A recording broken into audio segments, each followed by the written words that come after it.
Pai, obrigado por essa manhã. Dai-nos espírito de sabedoria e de revelação. Abre os olhos do nosso coração, ó Pai. Todos aqui estejam famintos por ouvir a Tua palavra. Todas as barreiras, todo sofisma, todas as mentiras caiam em nome de Jesus. Amém. Glória a Deus. Nós podemos pegar vários textos, mas vamos lá. 1 Timóteo capítulo 1, versículo 18 fala: Este é o dever de que te encarrego, ó filho Timóteo, segundo as profecias de que antecipadamente fostes objeto. Combate firmado nelas o bom combate, mantendo fé e boa consciência, porquanto alguns, tendo rejeitado a boa consciência, vieram a naufragar na fé. 1 Timóteo, capítulo 1, versículo 18. Então, Paulo orientando seu filho Timóteo, Combate firmado nelas o bom combate, mantendo fé e boa consciência, porquanto alguns, tendo rejeitado a boa consciência, vieram a naufragar na fé. Amém? Vamos trabalhar esse assunto aqui. Irmãos, nós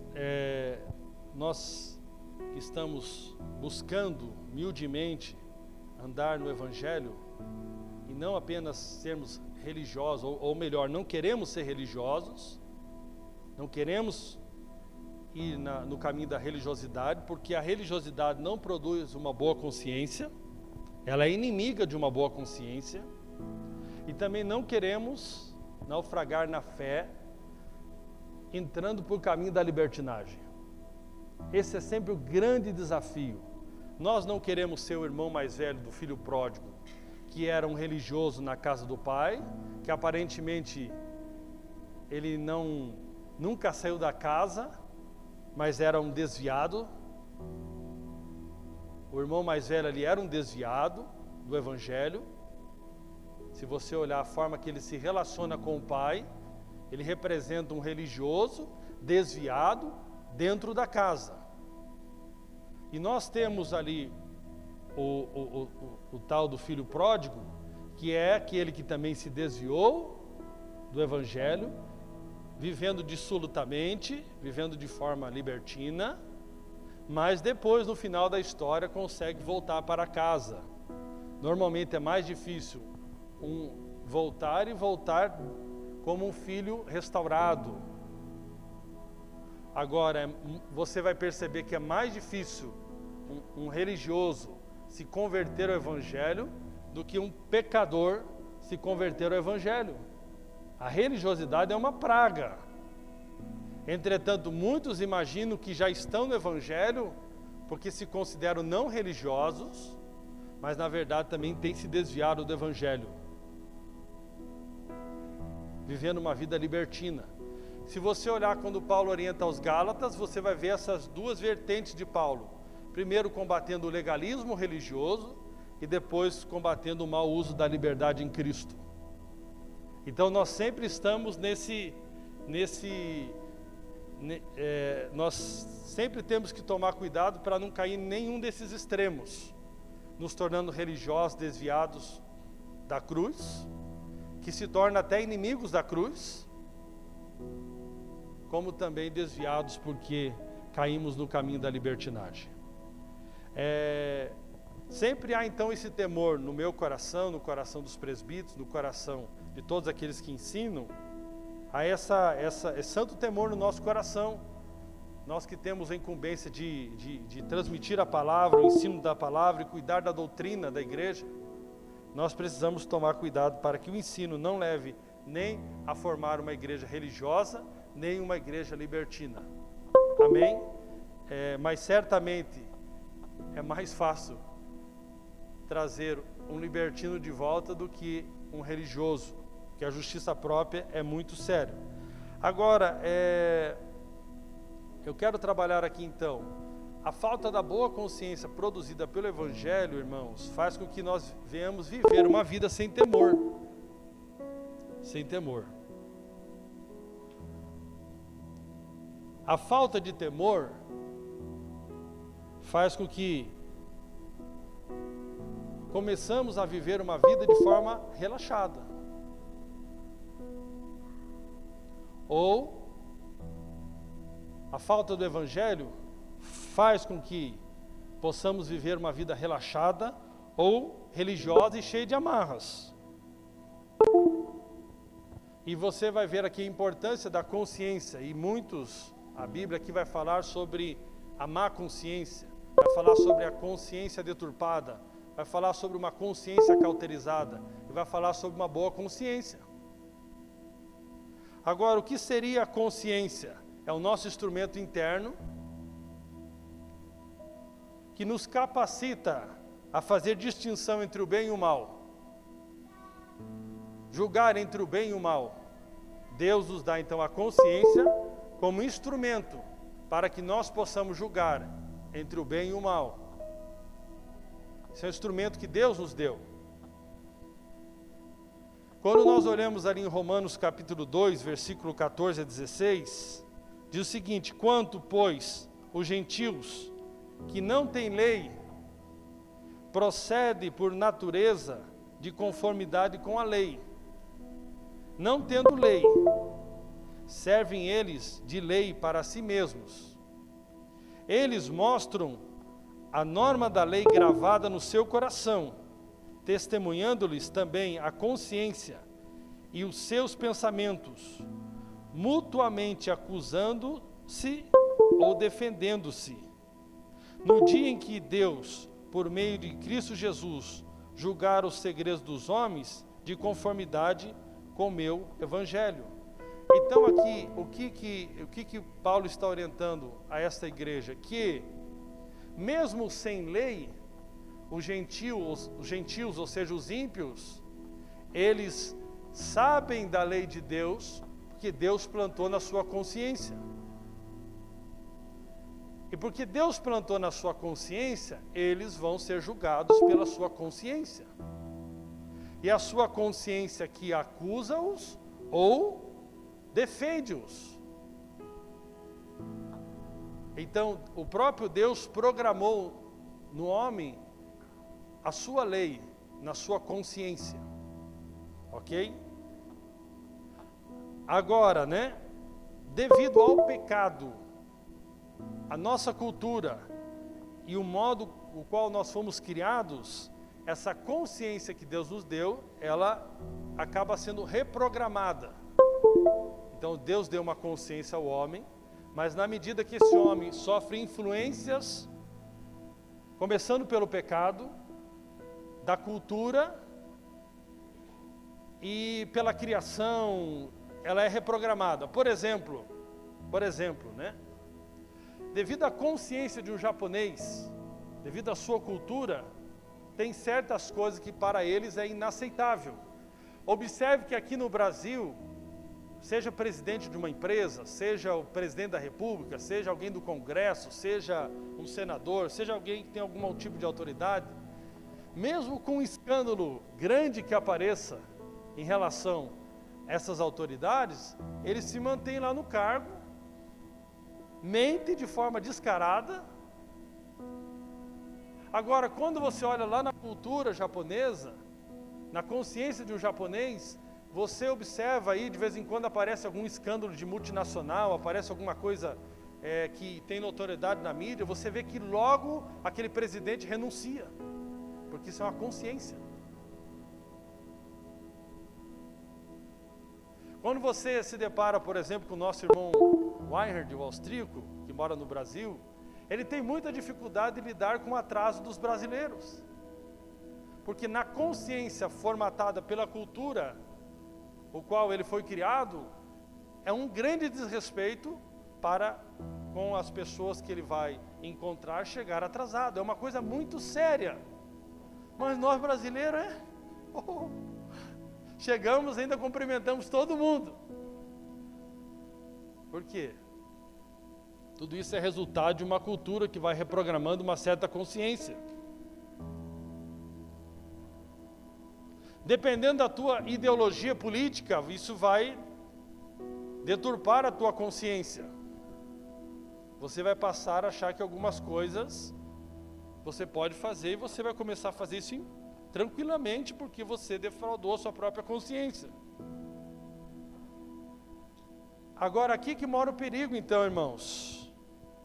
É quando nossa consciência foi afetada por alguma dessas coisas e passamos a viver de modo indevido, sem sentir nenhum incômodo com isso.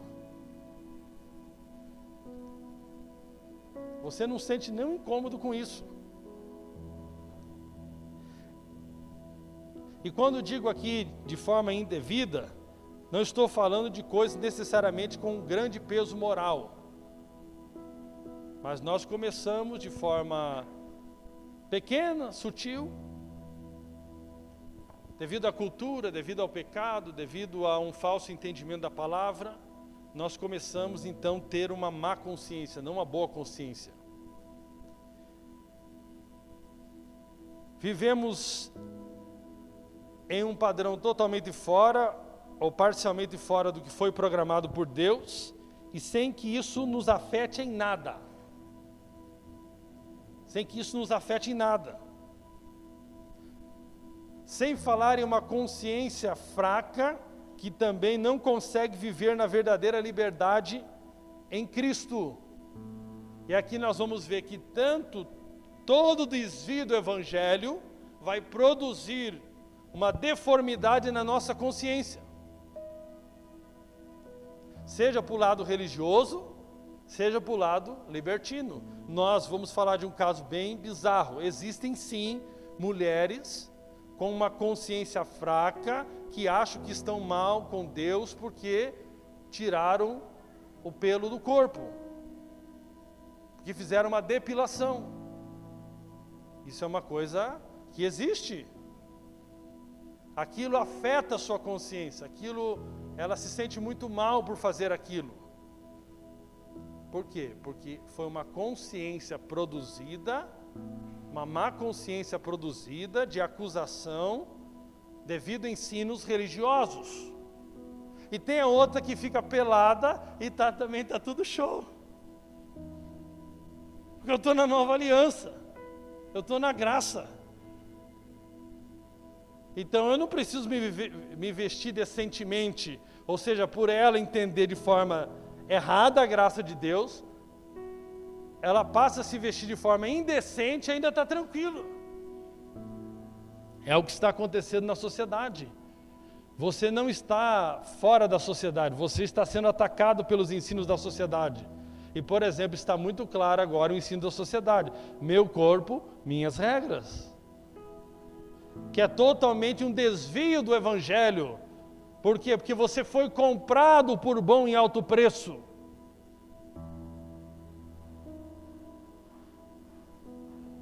E a pessoa, então, ao se deparar com esse tipo de cultura e mentalidade, torna uma má consciência ao ponto dela fazer um aborto e ficar em paz, ao ponto de ter pessoas que lutam em favor do aborto. É ativista do aborto. Então, isso é muito importante. Vamos ver alguns textos sobre esse assunto aqui. Romanos capítulo 13, verso 5 diz: é necessário que lhe estejais sujeitos. Está falando sobre as autoridades. Não somente por causa do temor, da punição, mas também por dever de consciência. Olha que coisa mais profunda aqui. Ou seja, eu vou me submeter às autoridades, não apenas porque eu tenho medo de uma punição, mas também por dever de consciência. Ou seja, nem que a autoridade não visse aquilo que eu fiz de errado, eu não faria, porque eu tenho uma consciência, uma boa consciência produzida pelo Evangelho. É aí nesse aspecto que a Bíblia fala que a lei é para os homicidas. A lei não é para nós, é para os homicidas. Por quê? Porque você já tem uma consciência, então você não precisa de uma lei externa de Moisés para dizer para você não roubarás, porque você já tem uma consciência produzida pelo Evangelho, que faz com que você não roube. Independente se alguém está olhando ou se alguém não está olhando, roubar não faz parte da sua vida, porque a sua consciência foi trabalhada pelo Evangelho. Então você não rouba. Mas você também pode usar o Evangelho, parte dele, como desculpa para a sua consciência, cauterizando a sua consciência, falando: eu já estou perdoado, Deus, você sabe que eu estou precisando dessa grana, eu estou precisando dessa grana, eu vou pegar ela aqui em nome de Jesus. É ou não é? Você não pode usar o perdão de Deus, não é o que alguns fazem? Eles usam o perdão de Deus para defraudar a sua própria consciência, com mentiras. Isso são falsos ensinos. É você pegar um ensino pela metade, é você não entender o espírito do Evangelho. E aí você pode pegar aquilo então, é ou não é? É o que muitos fazem. Por exemplo, antes, né? Era números, e para você agora você pega isso: eu não sou de números, mas você também não é de nada. Você não prega o Evangelho para ninguém, você não tem disposição para amar as pessoas, você não entende as coisas do Evangelho, e você usa esse argumento: eu não sou do número, agora eu sou um preguiçoso. Você está entendendo como é perigoso, irmãos? Você está se auto-sabotando, você está se enganando a si mesmo, enganando a sua consciência.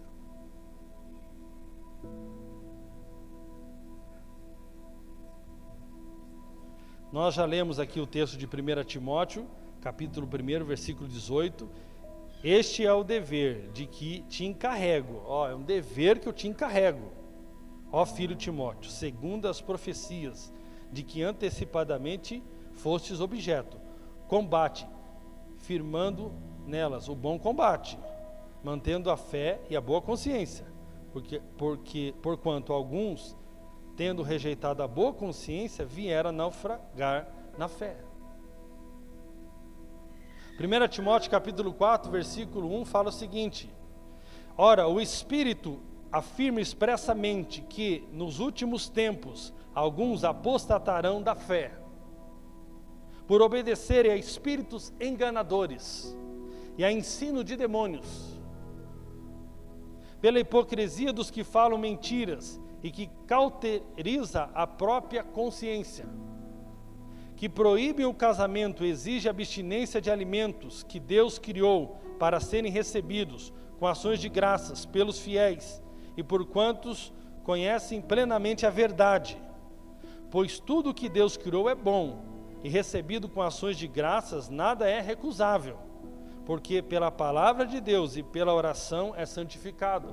Aqui está falando outro aspecto: ensino de demônios não é só aquele que te leva para a libertinagem, mas é aquele tipo de ensino aqui, ou seja, que é algo que Deus deixou livremente para que o ser humano possa desfrutar, por causa de um ensino religioso, produz uma consciência maculada, acaba que aquela pessoa não desfruta de certas coisas, porque fica cheio de culpa. Aqui é você levantar a carne de porco, dar graça a Deus, santifica ela e come. Mas para muitos isso é uma coisa muito grave. Você pode pegar um bom ensino, por exemplo, se você pegar qualquer médico, ele vai dizer para você: para de tomar refrigerante. Isso é bom, para de tomar refrigerante é bom. A outra coisa é eu tornar isso um ensino, como acontece com algumas igrejas que têm um bom hábito de não tomar refrigerante. Isso é um bom hábito, mas a partir do momento que eu coloco isso como uma doutrina bíblica, no aspecto de se você tomar refrigerante, e aí eu começo a cauterizar a tua consciência, e olha como é que você vai ficar diante de Deus se você tomar um refrigerante. Ou seja, aquilo que era um bom ensino se tornou ensino de demônios, porque está cauterizando a consciência das pessoas. Assim como tem o café e tem outras coisas que se ensinam. Eu, por exemplo, já estou há mais de 2 anos sem tomar o refrigerante, mas eu não fiz uma doutrina aqui dizendo: agora eu estou mais elevado no meu padrão de espiritualidade para com Deus, de que vocês, miseráveis tomadores de Coca-Cola.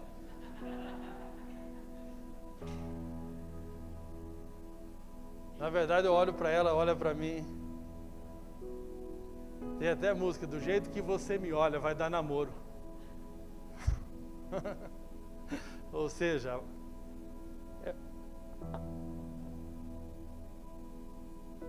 servos, sede submissos, 1 Pedro 2, 18 e 19. Servos, sede submissos com todo temor ao vosso Senhor, não somente se for bom e cordato, mas também ao perverso. Olha o que o Evangelho está fazendo com a consciência. Olha o que Paulo está ensinando, aqui Pedro está ensinando a igreja acerca, olha a consciência que eles tinham, ou seja, você vai ser submisso com temor ao vosso Senhor, aquela autoridade, não somente se for bom e cordato, mas também ao perverso. Porque isto é grato, que alguém suporte tristeza, sofrendo injustiça por motivo de sua consciência para com Deus. Aí se você for pegar o ensino da cultura do mundo, ninguém vai sofrer dano de nada. O que as pessoas vão falar para você? E você, se você absorver isso, não seja bobo de ninguém. A cultura normal vai dizer o seguinte: você não vai sofrer dano não. Não, você é bobo demais. Você é bobo demais dos outros. Não seja bobo dos outros. O Evangelho vai dizer o seguinte: você vai até sofrer danos por causa da sua consciência para com Deus. 1 Pedro 3, 15 a 17. Antes, santificai a Cristo como Senhor. Olha que coisa poderosa aqui. Antes, santificai a Cristo como Senhor.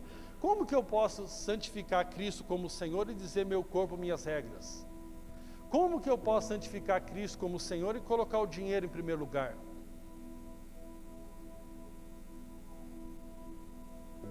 Você está observando que a consciência dos cristãos está meio estranha? Ela está mais... E aí você começa assim, eu vou cuidar da minha vida. Aí tá, alguns ainda dizem, vou cuidar da minha família. O outro problema é cada um com seus problemas. Santificai a Cristo como Senhor em vosso coração, estando sempre preparados para responder a todo aquele que vos pedir a razão da esperança que há em vós, fazendo, todavia, com mansidão e temor, com boa consciência.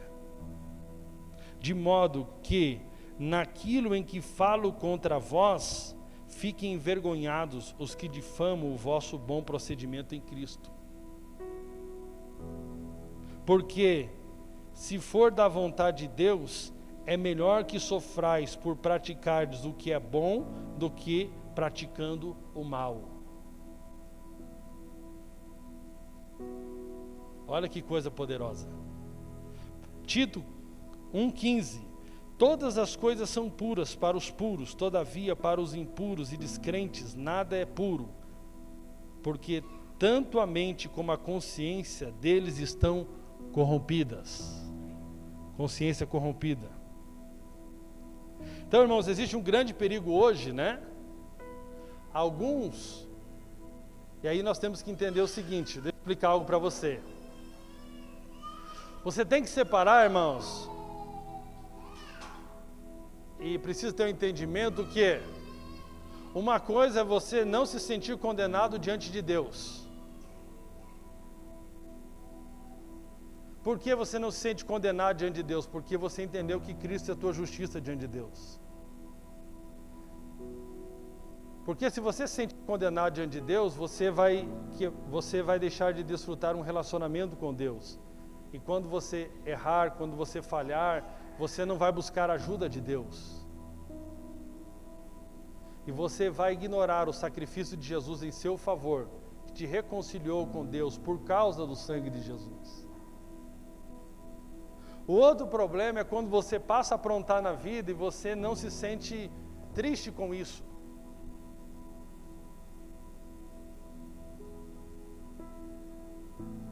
Você está entendendo? Existem certas tristezas que são produzidas pelo próprio Deus, para o nosso arrependimento. Ou seja, eu quando erro, se eu tratar mal a minha esposa, se eu estou sendo negligente com aquilo que Deus me chamou para fazer, eu não me sinto separado de Deus. Eu não me sinto condenado no aspecto de que eu vou para o inferno por causa disso. Mas eu me sinto triste por causa da minha consciência produzida pelo Evangelho, de que agora eu devo andar em amor para com a minha esposa. Eu preciso me sentir triste. Eu não posso achar que isso está normal. Eu não posso achar que se eu estou vivendo uma vida cristã relaxadamente, como nós falamos com o pastor Vieira, eu não posso ficar alegre como um pastor que se não estamos batizando. Eu não me sinto condenado para com Deus, mas eu me sinto triste por causa da minha consciência, que quer ver as pessoas sendo alcançadas. Que sei da minha responsabilidade em Cristo Jesus para com a minha casa, para com a sociedade, para com as coisas. Essa semana eu tomei uma atitude sexta-feira à tarde tão infantilizada, irmãos, que eu fiquei muito triste. Não foi com a minha esposa, foi no trabalho. E eu fico feliz por ter ficado triste. E aquilo me incomodou, por quê? Porque a minha consciência está formatada no Evangelho. Aquilo não expressou Cristo bem no meu trabalho. Eu preciso ficar triste com isso. Triste porque olha o que Jesus fez em meu favor, ó quem eu sou nele, ó a graça que eu recebi dele, e olha como eu fiz aqui agora.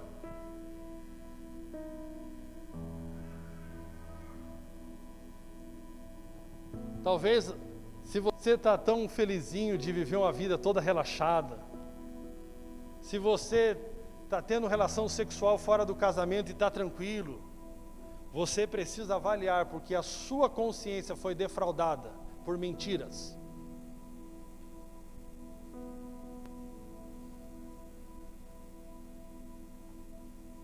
E isso tira o temor. Ou se também você é aquele tipo de pessoa que Deus está falando, pô, isso aí não tem nada a ver, isso não é pecado mesmo, porque a religião cria pecado onde não tem pecado, e a libertinagem não cria pecado onde tem pecado. Você está entendendo? Os dois extremos?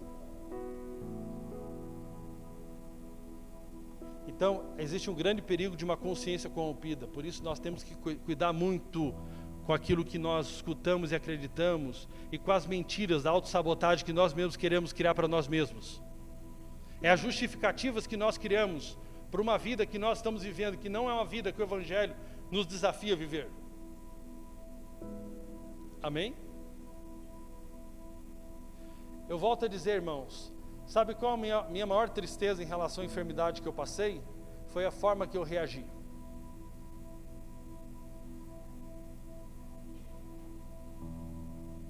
Mas eu não me sinto acusado por causa disso. Inclusive foi a consciência do Evangelho, que Cristo é minha justiça, que me deu o poder para vencer o acusador. Quando dizia, por que você acha que vai ser curado? Por que você tem que ser curado? Ciência. Que está lá dizendo, filho, não é assim não. Isso não representa Jesus. Isso não representa Jesus. Meus irmãos, quem está vivendo no Evangelho e que você deixou ser formatado a sua consciência pelo Evangelho, como ficar em paz depois de ler 1 Coríntios capítulo 13, viver de forma egoísta?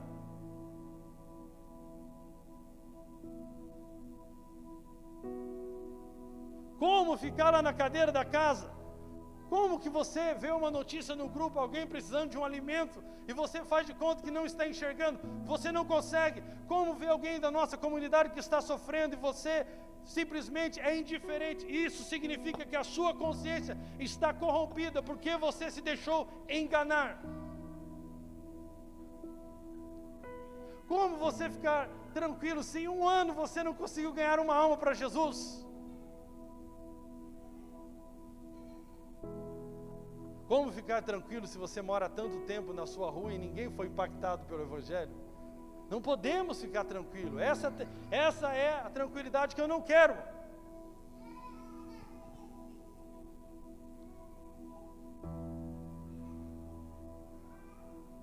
A nossa consciência, irmãos, precisa ser reprogramada pela palavra de Deus. pela nova aliança. Olha o que a Bíblia diz: porquanto a graça de Deus se manifestou salvadora a todos os homens. Porquanto a graça de Deus se manifestou salvadora a todos os homens, educando-nos para que, renegadas a impiedade e as paixões mundanas, vivamos no presente século, sensata, justa e piedosamente. Esse aqui é o povo que está vivendo na graça de Deus. Ele já não está vivendo debaixo de culpa, ele não conversa com o diabo. Ele sabe sim que a sua posição de justificado diante de Deus é completamente dependente de Jesus. Mas ao mesmo tempo ele entende que essa graça pega ele nas suas mãos e conduz ele a viver uma vida justa, fora das paixões mundanas, de forma piedosa. Piedosa. Isso é algo muito poderoso. É a palavra de Deus que vai reprogramando a nossa consciência. Você não pode mentir em paz, não. Você não pode ter relacionamento sexual fora do casamento em paz. Você não pode ser indiferente com as pessoas e estar em paz.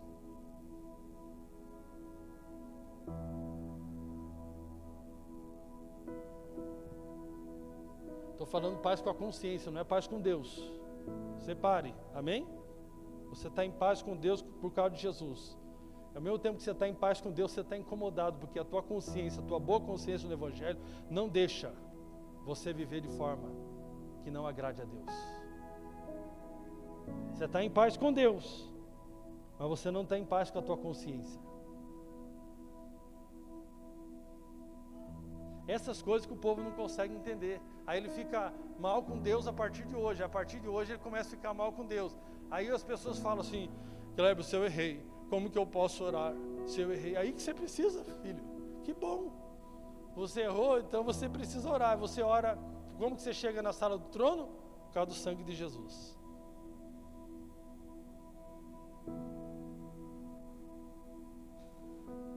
Vamos ver o exemplo de Paulo aqui. O exemplo de Paulo. Paulo foi um homem que permitiu ter sua consciência moldada pelo Evangelho. Como também se permitiu ser usado com tantas cartas inspiradas por Deus para moldar consciências no Evangelho. E olha, vamos ver aqui, irmãos, aqui que você vai começar a ver o que isso produz, esse Evangelho poderoso. Olha que coisa interessante. 2 Coríntios capítulo 5, versículo 15 a 21. Vamos ver algumas coisas aqui. Primeiro Paulo começa a dizer a essa igreja: ele morreu por todos.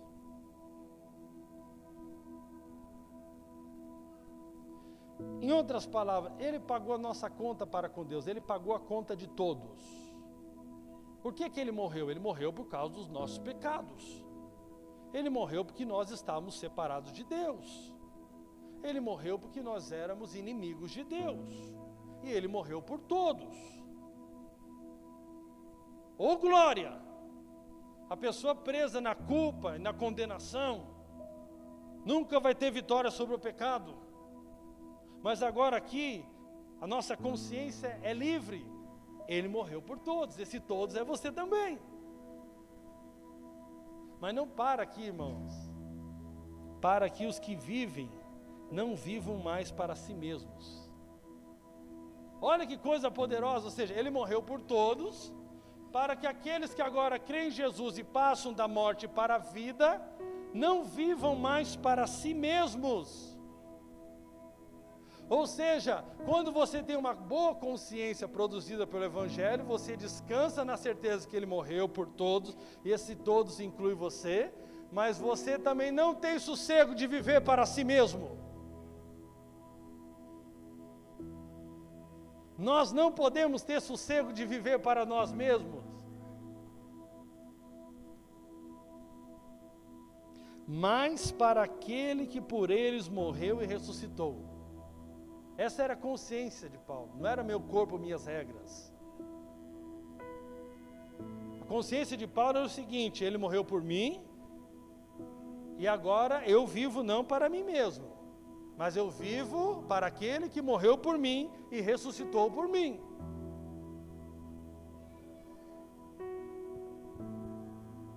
Assim, nós daqui por diante, a ninguém conheçamos segundo a carne. E se antes conhecemos Cristo segundo a carne, já agora não o conhecemos deste modo. E assim, se alguém está em Cristo, é nova criatura. Você foi feito nova criatura. As coisas antigas já passaram, ou seja, Deus te reconectou em Cristo, não com o seu passado, mas Ele reconectou você com a sua origem. Irmão, esse texto aqui é tão poderoso, na tua consciência, se cair, que você é nova criatura, você então, quando for tentado, o diabo dizendo, você nunca vai vencer o vício, você nunca vai conseguir deixar a prostituição, e a psicologia vai trabalhando, né, que você é um eterno doente em estado controlado, e aí você fica acreditando nisso aí, você nunca supera nada. Aí agora você vem o Evangelho e produz na tua consciência, você é uma nova criação, as coisas velhas já passaram, eis que tudo se fez novo.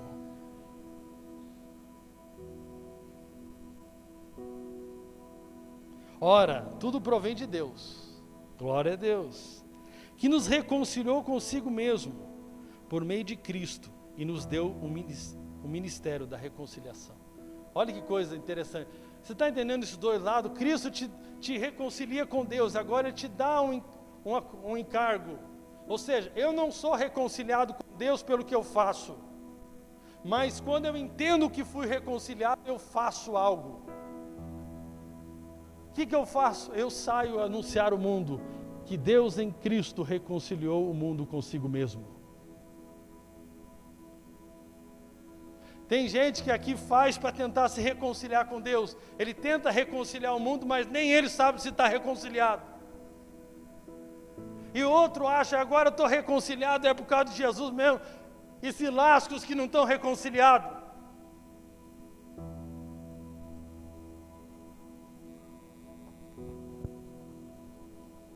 A saber que Deus estava em Cristo, reconciliando consigo o mundo, não imputando aos homens as suas transgressões, e nos confiou a palavra da reconciliação. Nós pregamos o Deus que justifica o ímpio, de sorte que somos embaixadores em nome de Cristo, como se Deus exortasse por nosso intermédio. Em nome de Cristo, pois rogamos que vos reconciliei com Deus, aquele que não conheceu o pecado. Ele o fez pecado por nós, para que nele fôssemos feitos justiça de Deus.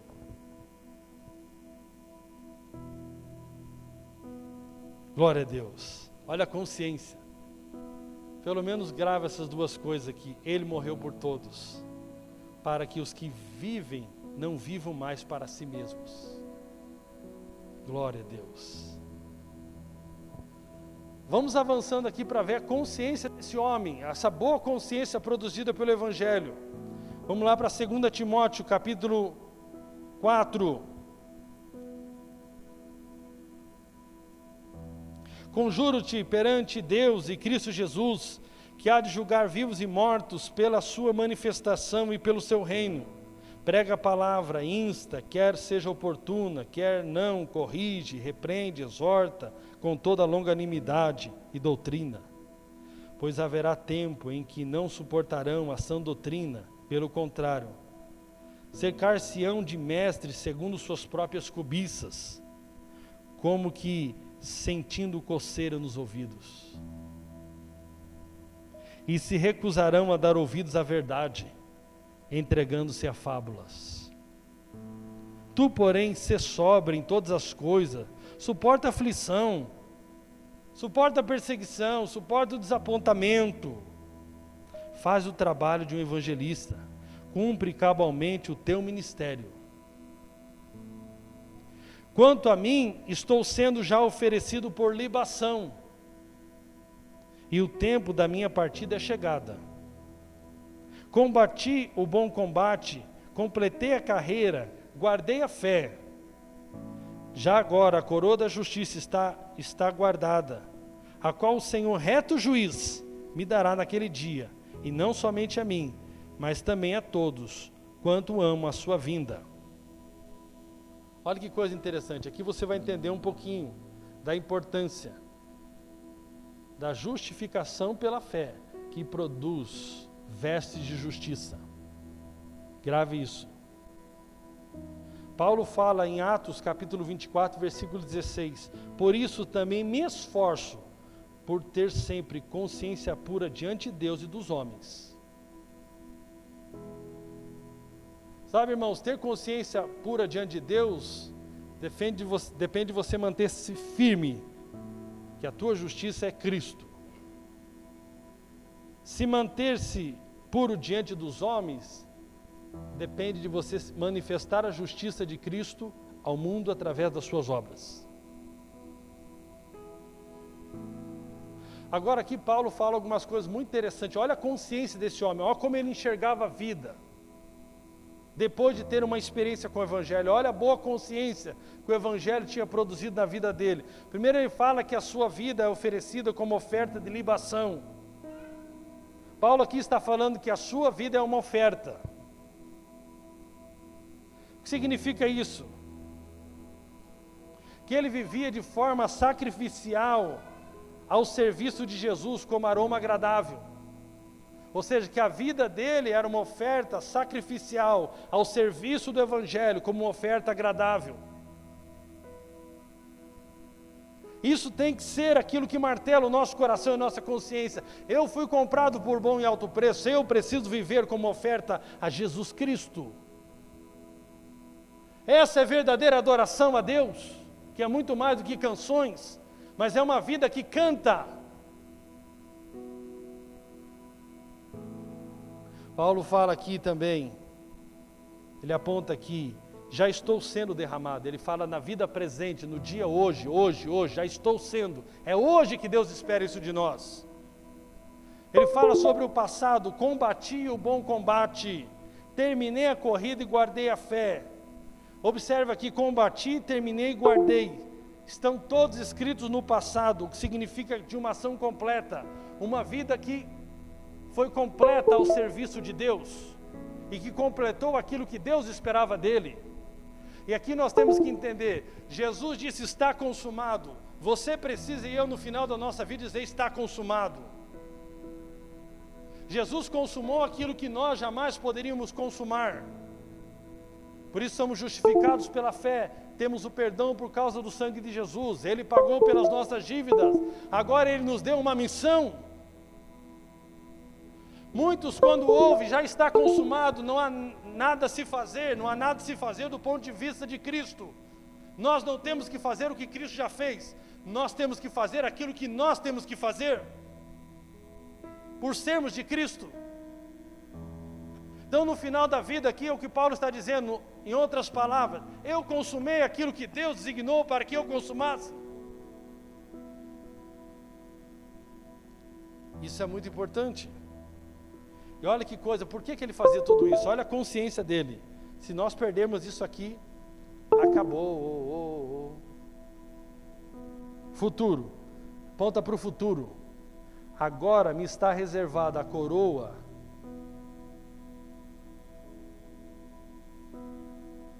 que o Senhor justo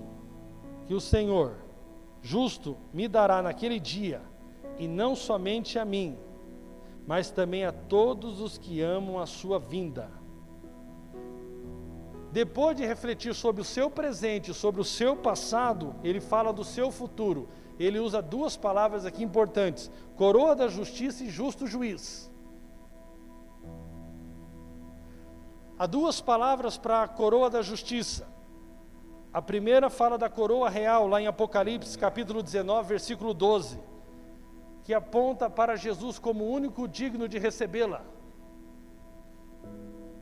E a outra palavra para coroa, fala de coroa de louros, recebido nos Jogos Olímpicos. Ok? Então, tem um tipo de coroa que só Jesus vai receber. mas tem um outro tipo de coroa que nós podemos receber, dependendo da forma que nós vivemos.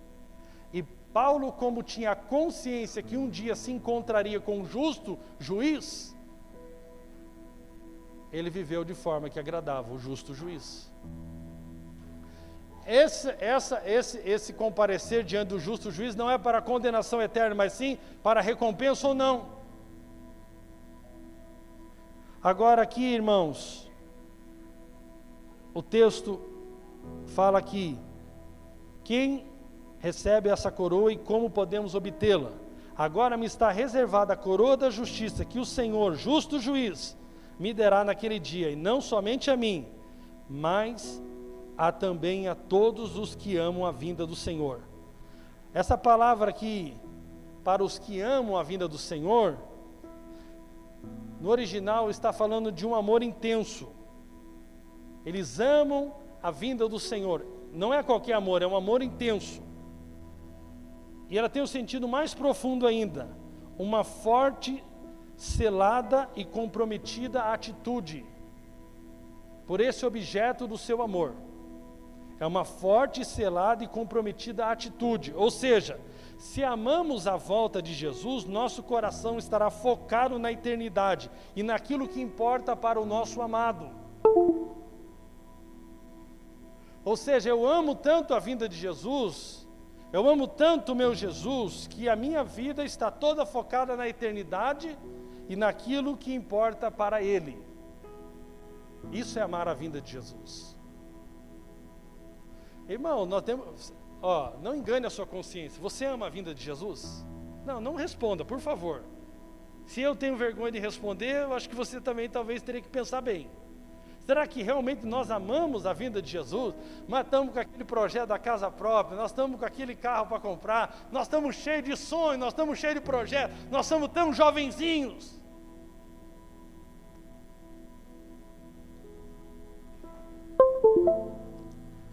Agora é interessante aqui, né, que fala do justo juiz.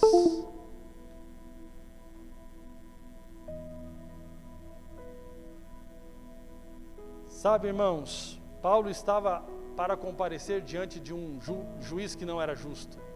E nesse contexto ele fala do justo juiz. Deixa eu falar para você. Existe então a nossa justiça proveniente à fé em Jesus Cristo, que é a justificação pela fé, e é nela que nós baseamos o nosso relacionamento com Deus. Mas agora, quando comparecemos diante do justo juiz, existe a justiça que nós precisamos manifestar, apresentar a Ele, que são as nossas obras. E aqui eu quero ler o texto para você, Apocalipse capítulo 19, versículos 7 e 8. Alegramo-nos, exultemo-nos e demos-lhe a glória, porque são chegadas as bodas do Cordeiro, cuja esposa a si mesma já se ataviou. Em outras versões, a sua noiva já se aprontou. Pois lhe foi dado vestir-se de linho finíssimo, resplandecente e puro, porque o linho finíssimo são os atos de justiça dos santos. Ou seja, a nossa consciência, se for assim como de Paulo, que entendeu que um dia ia comparecer diante do justo juiz, nós vamos viver então de uma forma que agrade o justo juiz, manifestando a justiça do justo juiz que nos foi dada à humanidade. E aqui então nós estamos tecendo, costurando um vestido para nos apresentarmos diante do justo juiz. Amém? Se não nos enchermos de atos de justiça, porque fomos feitos justos, estaremos nu na sua volta. Não teremos nada a apresentar para o justo juiz. O justo juiz vai perguntar para mim e para você: eu te dei toda a minha graça, eu morri por você, eu te reconciliei comigo, eu te dei o meu sangue, eu te dei todas as possibilidades, eu te dei vitória sobre o pecado, eu te comprei por bom e alto preço. E o que você fez da sua vida? Paulo vivia em temor, porque ele tinha uma boa consciência. não defraudada pela sociedade daquela época, não defraudada pela religiosidade do qual ele veio, não defraudada pela cultura romana naquela época, mas totalmente uma boa consciência produzida pelo Evangelho, ao qual ele viveu uma vida, como libação, como oferta para o Senhor.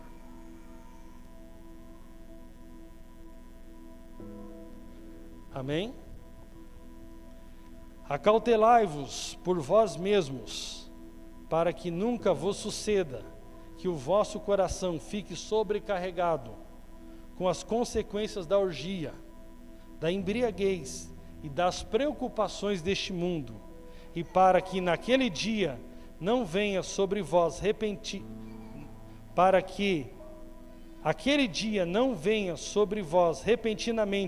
como um laço. Eu queria perguntar para você se você tem a mesma percepção que eu. Embriaguez aqui não está falando necessariamente de bebida alcoólica. Está falando de uma vida embriagada com esse mundo. Embriagada com o sucesso. Embriagada com a riqueza. Embriagada com tantas coisas. E não vivendo como Paulo, que entendeu sua missão e tinha desejo e empregou força, empregou fidelidade em cumprir a missão que Deus tinha estabelecido para ele. Irmãos, tem vezes que eu passo a semana toda e eu chego na sexta-feira e falo, meu Deus, passou essa semana. Eu estava falando com o Yuri esses dias, né? Nós tínhamos aí uma equipe de mais de 10 obreiros integrais, seminaristas, obreiros. Nós tínhamos alguns presbíteros. E o fato é que se nós não tomarmos cuidado, eu falando com ele, nossa vida está correndo. Os clientes estão vindo. O faturamento está até aumentando. Mas os frutos ministeriais, de todos os sentidos, não só o crescimento numérico, será que estão aumentando ou estão diminuindo? Ou será que nós estamos fazendo o Paulo que construía tendas porque o objetivo principal dele era o serviço ministerial e a obra que Deus tinha chamado ele? Ou seja, o bico para ele era isso aqui e a essência era essa. E ele concordou comigo que nós temos que tomar cuidado. E eu digo por mim mesmo, tem semana que eu estou totalmente embriagado com o meu trabalho, totalmente só embriagado com as coisas desse mundo. E quando passa a semana eu não fiz uma visita, eu não ajudei uma pessoa, eu não preguei o evangelho para ninguém.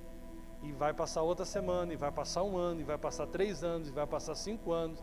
E eu posso criar uma série de desculpas, eu posso cauterizar minha consciência, eu posso fazer de várias formas para que ainda eu fique bem sossegado, nem incomodado com esse tipo de vida que eu posso estar levando, que não é a vida que Deus planejou para mim.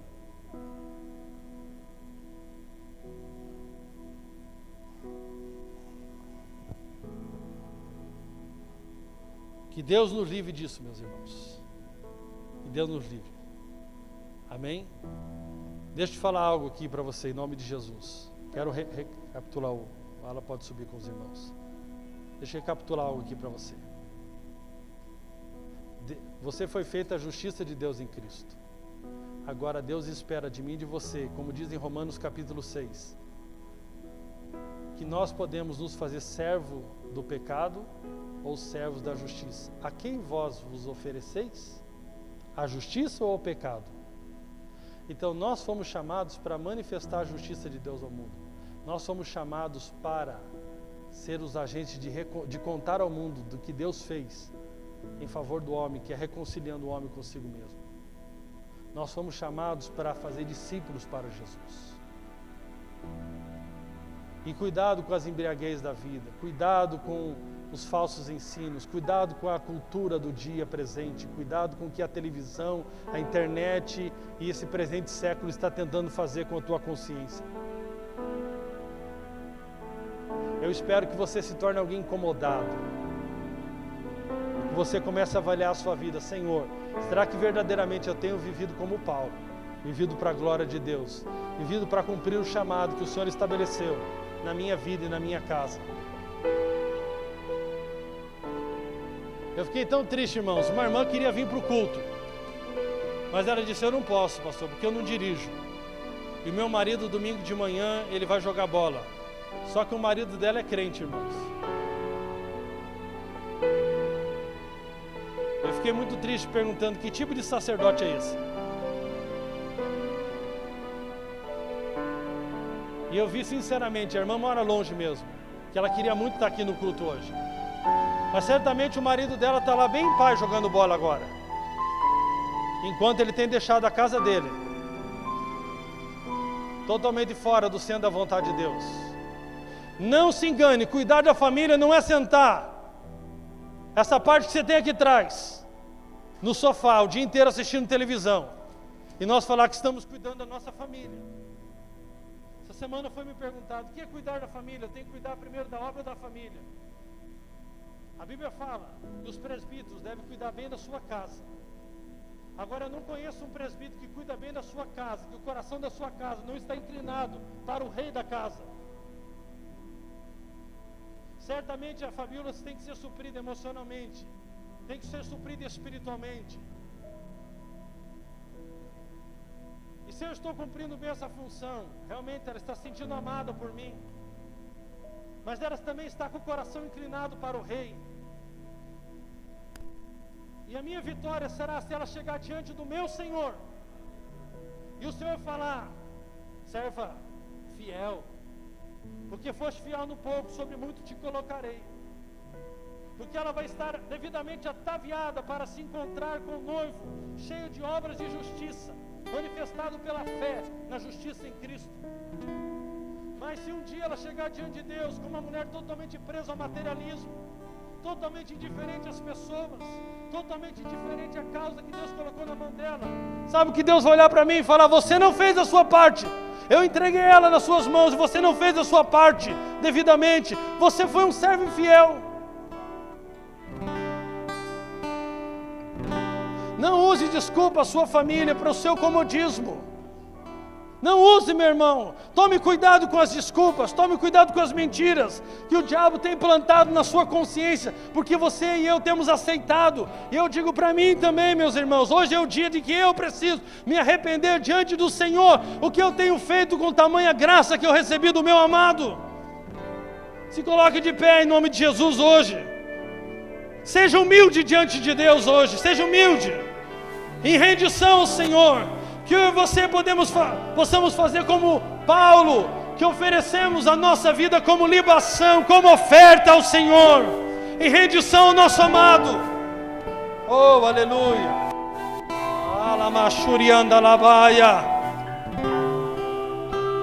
Oh, Espírito Santo, aleluia. Vamos nos render ao Senhor nessa manhã.